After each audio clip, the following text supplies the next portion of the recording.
સુરેન્દ્રનગર જિલ્લાની ઈડીને એક ફરિયાદ મળે છે આ દિલ્હી ખાતે ખંડણી માંગવાની આ ફરિયાદ હોય છે અને ત્યારબાદ ઈડી દ્વારા તપાસ કરવામાં આવી છે ત્યારે આ તપાસમાં મોટું કૌભાંડ સામે આવ્યું છે।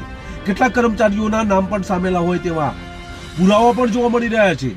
ઈડી દ્વારા જ્યારે તપાસ કરવામાં આવી ત્યારે આ નાયબ મામલતદાર ચંદ્રસિંહ મોરી જેમના ઘરેથી 67 લાખ રૂપિયા જેટલી માતબર રકમ મળી છે તેમની ધરપકડ કરવામાં આવી છે અને સ્પેશિયલ કોર્ટમાં તેમને રજૂ કરવામાં આવ્યા છે। ત્યારે આવું જ કૌભાંડ એક પાટણ જિલ્લાના રાધનપુર તાલુકાનું જોવા મળી રહ્યું છે।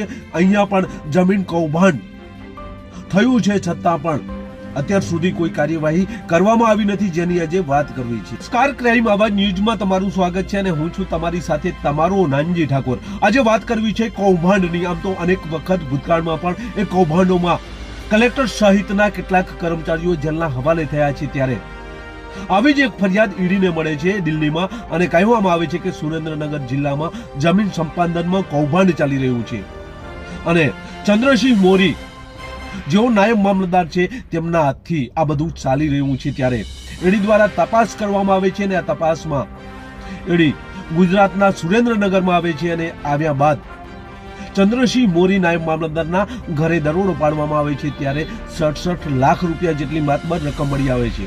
આ માતબર રકમ મળી આવતાની સાથે જ તેની ધરપકડ કરવામાં આવે છે।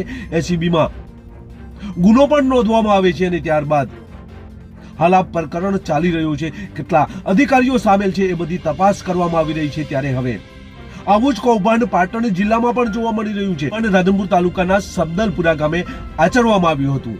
આ કૌભાંડમાં DILR ના લીલાજી ઠાકોર દ્વારા આચરવામાં આવ્યું હતું। સ્થાનિક કેટલાક નાયબ મામલતદાર અને મામલતદાર સહિતના જે અધિકારીઓ છે એ પણ સામેલ હતા। આ કૌભાંડ એવી રીતે આચરવામાં આવ્યું હતું કે કોઈને ખબર ના પડે, પરંતુ આ જૂના નકશા અને નવા નકશામાં સ્પષ્ટ થાય છે કે આ કૌભાંડ આચરવામાં આવ્યું છે। સબદલપુરા હાઈવે ઉપર 155-56 વાળી જે જમીન છે એ મોટા સર્વે નંબરમાં આવેલી છે, પૈકી ભાગ પડેલા ન હતા એટલે તેનો દુરુપયોગ કરીને 1 કિલોમીટર સબદલપુરાની અંદરની જે જમીનો છે એ હાઈવે ઉપર સીટો બેસાડીને આ કૌભાંડ આચરવામાં આવ્યું હતું। બિલ્ડરોના મિલાપીપણાથી આ કૌભાંડ આચરવામાં આવ્યું હતું। ખેડૂતો પાસે જઈને લીલાજી ઠાકોર જે અંદરની જમીનો છે એ અંદરની જમીનો હાઈવે ઉપર બેસાડી દેશે આવું રટણ કરી પૈસા મેળવી અને આ કૌભાંડ આચરવામાં આવ્યું હતું। 1 થી 1.5 કિલોમીટર જે અંદર જગ્યાઓ છે એ સર્વે નંબરો છે એ તમામ સર્વે નંબરો ત્યાં બેસેલા હતા, પરંતુ હાઈવે ઉપર ખુલ્લી જગ્યા હતી એટલે એ સર્વે નંબરો ઉપાડીને અહીંયા બેસાડી દેવામાં આવ્યા હતા। અરે એટલું જ નહીં, એક જમીનમાં તો જે કેનાલ છે એ સંપાદન થયેલી છે એ સર્વે નંબર અંદર બતાવવામાં આવ્યો છે જૂના નકશામાં। ત્યારે નવા નકશામાં હાઈવે ઉપર આ સીટ બેસાડી છે। આ કૌભાંડ ઘણા સમયથી ચાલી રહ્યું છે, સ્ટે પણ આવ્યો છે, છતાં પણ આ કૌભાંડમાં જે કૌભાંડીઓ છે તેમને જેલને હવાલે કરવામાં આવ્યા નથી।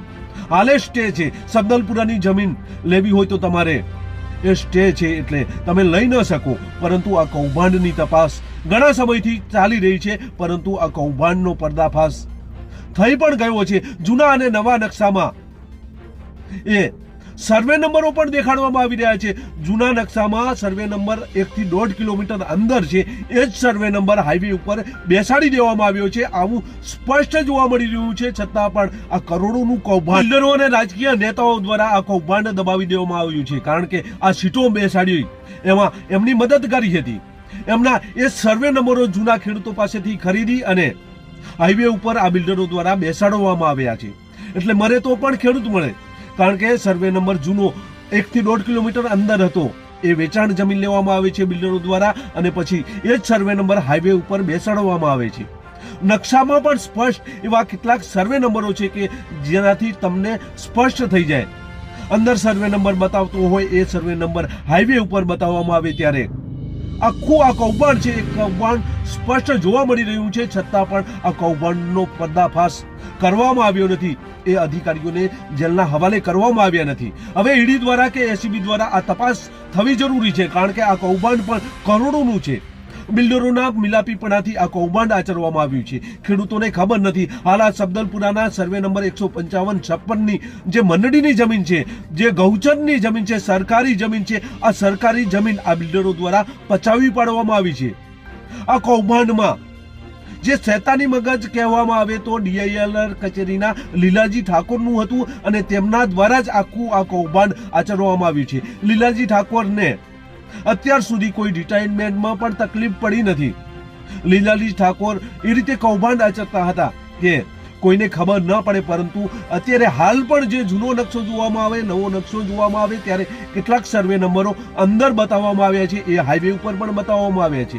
એક સર્વે નંબર જે નર્મદાનો છે એ સંપાદન થયેલો છે, એમાં પૈસા મળેલા છે ખેડૂતને. એ સર્વે નંબર અંદરનો છે એ પણ હાઈવે ઉપર બતાવવામાં આવ્યો છે અને હાઈવે ઉપર કોઈ કેનાલ એ સર્વે નંબરમાંથી નીકળી નથી. આટલું બધું સ્પષ્ટ હોવા છતાં, આ કૌભાંડ હોવા છતાં પણ અત્યાર સુધી કોઈ કાર્યવાહી કરવામાં આવી નથી. ત્યારે પાટણ એસીબી દ્વારા તટસ્થ તપાસ કરવામાં આવે અને આ કૌભાંડનો પર્દાફાશ કરવામાં આવે, નહીં તો દિલ્હીથી ઈડી આવશે અને એસીબીનું નાક કપાશે એવું હાલ તો જોવા મળી રહ્યું. કૌભાંડ છે એ બિલ્ડરો અને રાજનેતાઓના જે રહેમ તળે આ બધું કરવામાં આવ્યું છે, એટલે તપાસ કરવામાં આવતી નથી. આ ઘણા સમયથી બધું ચાલી રહ્યું છે, તપાસ પણ ચાલી રહી છે. 3 ટીમો દ્વારા તપાસ કરવામાં આવે છે અને આખો કૌભાંડનો પર્દાફાશ કરવામાં આવે છે, છતાં પણ અત્યાર સુધી કોઈ કાર્યવાહી કરવામાં આવી નથી. કારણ એ છે કે રાજકીય દબાણ હોવાના કારણે અત્યાર સુધી કોઈ કાર્યવાહી કરવામાં આવી નથી અને બિલ્ડરોના એ ખેતરો પણ, એ સર્વે નંબરો પણ અંદરથી ઉપાડીને હાઈવે ઉપર મૂકવામાં આવ્યા છે. જૂનો અને નવા નકશાની વાત કરવામાં આવે તો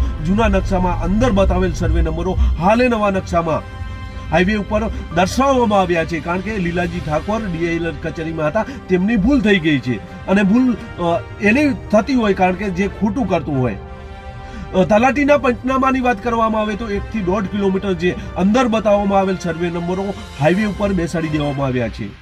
આ સિવાય જે મંડળીની જમીન છે એ મંડળીની જમીનમાં પણ ઘટ જોવા મળી રહી છે, સરકારી જમીનમાં પણ ઘટ જોવા મળી રહી છે હાઈવેની. છતાં પણ આ કૌભાંડને દબાવી દેવામાં આવ્યું છે. આ કૌભાંડ દબાવી દેવા માટે જે બિલ્ડરો છે, રાજકીય નેતાઓ છે, એ મેદાને હોવાથી જ આ કૌભાંડનો પર્દાફાશ અત્યાર સુધી થયો નથી. હવે આવનાર સમયમાં ઈડી બાજી મારી જાય છે કે પછી એસીબી દ્વારા આ તમામ જે કૌભાંડ છે તેનો પર્દાફાશ કરવામાં આવે છે, કારણ કે રાજકીય નેતાઓ આ કૌભાંડમાં ભરેલા છે. આ સરકારી જમીન કરોડોની આ બિલ્ડરો દ્વારા પચાવી પાડવામાં આવેલ છે, ત્યારે આ બાબતે તપાસ થવી જરૂરી છે. બસ એ જ. જો તમે અમારી ચેનલમાં નવા છો અને આવા જ લેટેસ્ટ ન્યૂઝ જોવા માંગો છો તો અમારી ચેનલને અત્યારે સબસ્ક્રાઇબ કરો, જેથી આવનાર લેટેસ્ટ ન્યૂઝ તમારા સુધી પહોંચી શકે. નમસ્કાર.